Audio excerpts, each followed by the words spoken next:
Alright, so I found a solution to the Power A cable not working anymore. So basically you buy the Amazon Basics 10 feet cable, and of course it wouldn't fit on that gap, right? Because it has a little plastic edge.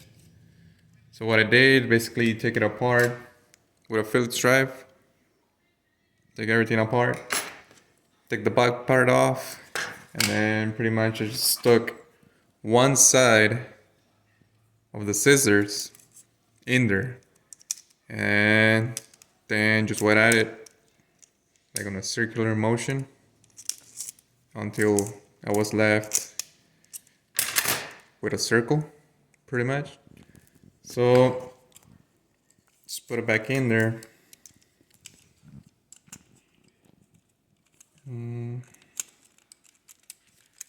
There we go. And then these two things, they just go in here. They come off pretty easily. You just pull them.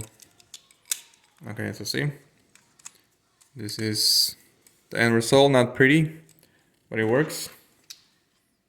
And this goes right here, and we can try it out.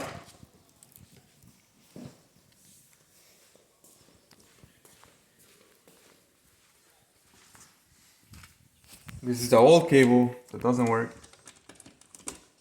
and there it is. The light is on. If I try it with the original one, it doesn't work. Nope. Doesn't even want to go in no more. There you go. There you go.